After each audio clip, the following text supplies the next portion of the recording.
Hello.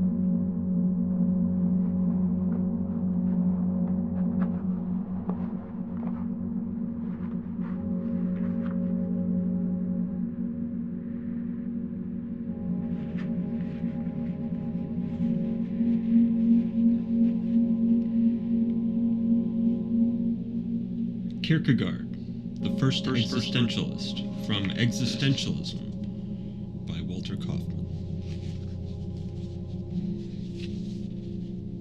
1. On his mission.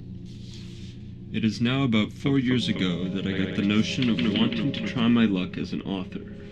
I remember it quite clearly. It was on a Sunday, yes, that's it, a Sunday afternoon. I was seated as usual out of doors at the cafe in the Fredericksburg Garden. I had been a student for half a score of years. Although never lazy, all my activity nevertheless was like a glittering inactivity, a kind of occupation for which I still have a great partiality, and for which perhaps I even have a little genius. I read much. I read much, spent the remainder of the day idling and thinking, or thinking and idling, but that was all it came to. So there I sat and smoked my cigar until I lapsed into thought. Among other thoughts, I remember these.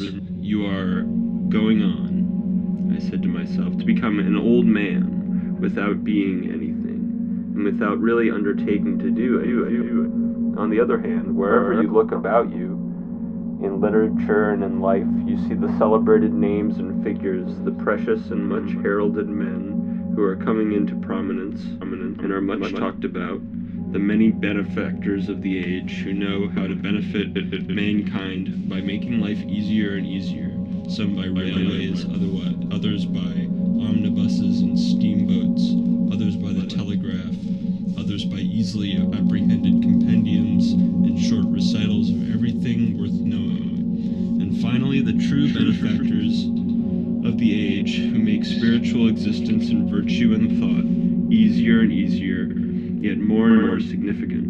And what are you doing? Here my soliloquy was interrupted, for my cigar was smoked out, and a new one had to be lit. So I smoked again, and then suddenly this thought flashed through my mind.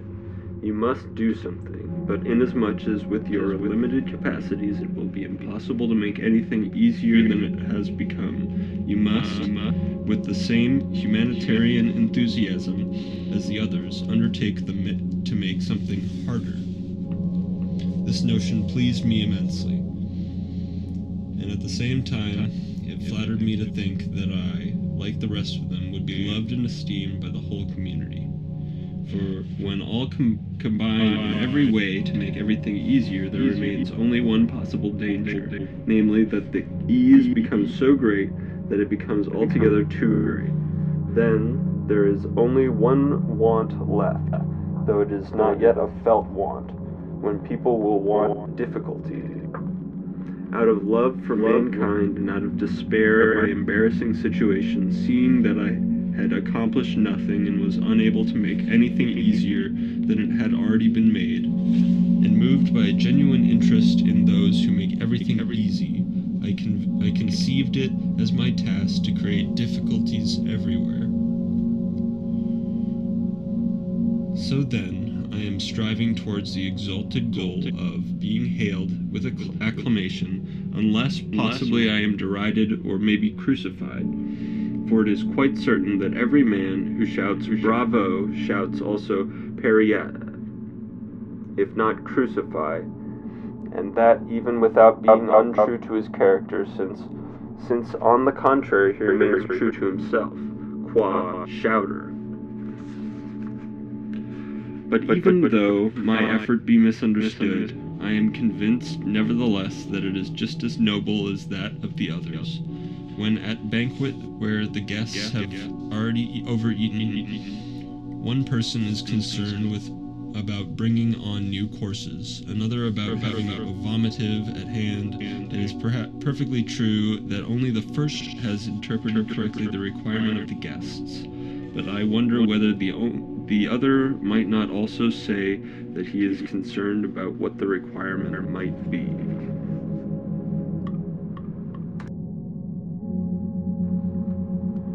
2 on his works.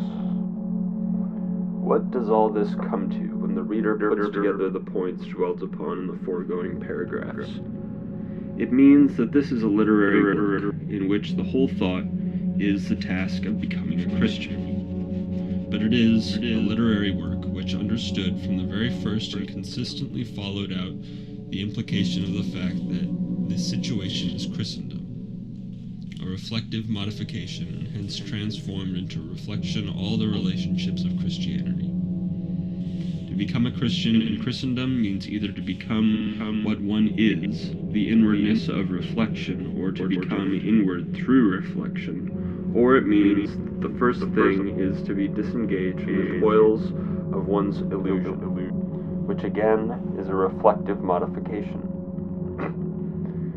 Here, there is no room for vacillation or ambiguity of the sort one commonly experiences elsewhere when one does not know and cannot make out whether one is situated in paganism, whether the parson is a missionary in that sense, or whereabouts one is.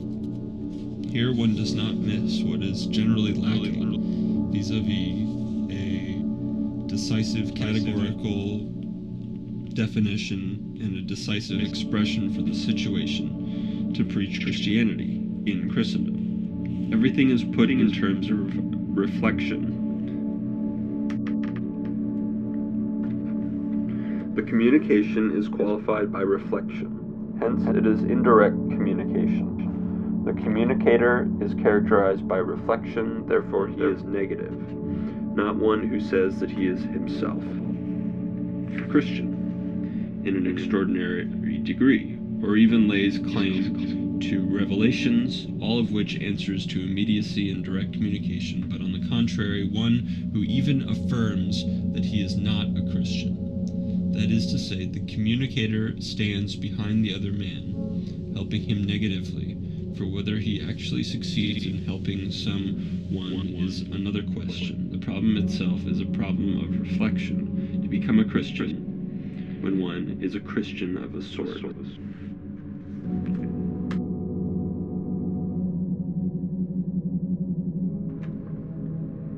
Martin Heidegger.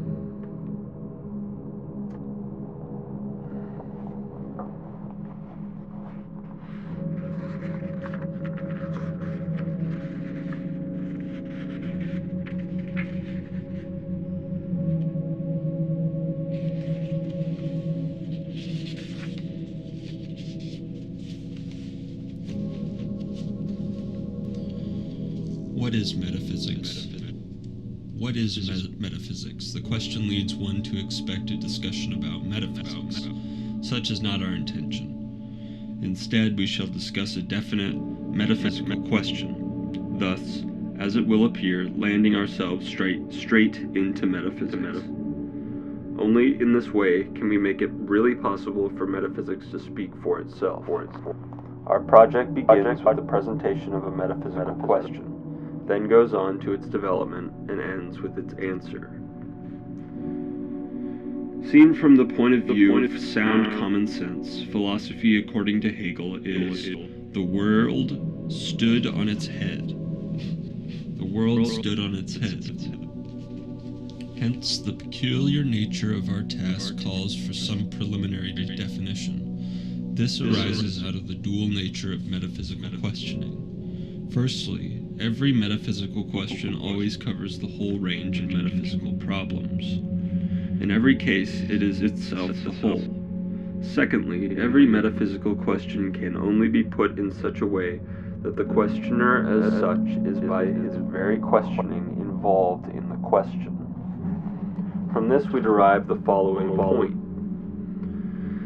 Metaphysical questioning has to be put as a whole and has always to be based on the essential situation of existence, which puts the question. We question here and now on our own account our existence. A community of scientists, teachers, and students is ruled by science. What essential things are happening to us in the foundations of our existence, now that science has become our passion? The fields of the sciences lie far apart.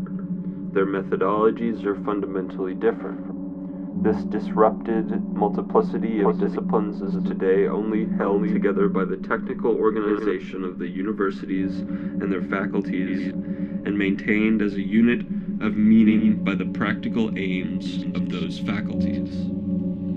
As against this, however, the root of the sciences in their essential ground has atrophied.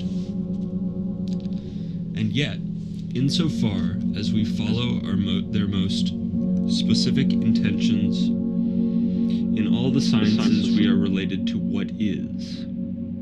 Precisely from the point of view of the sciences, no field takes precedence over another, neither nature over history, nor vice versa. No one methodology is superior to another. Mathematical knowledge is no stricter than philological or historical knowledge. It is merely the characteristics of exactness, which is not to be identified with strictness. To demand exactitude of history would be to offend against the idea of the kind of strictness that pertains to the humanistic sciences. The world relationship which runs through all the sciences as such constrains them to seek what is in itself, with a view to rendering it according to its quiddity and its modality, an object of investigation and basic definition. What the sciences accomplish, ideally speaking, is an approximation to the essential nature of all things.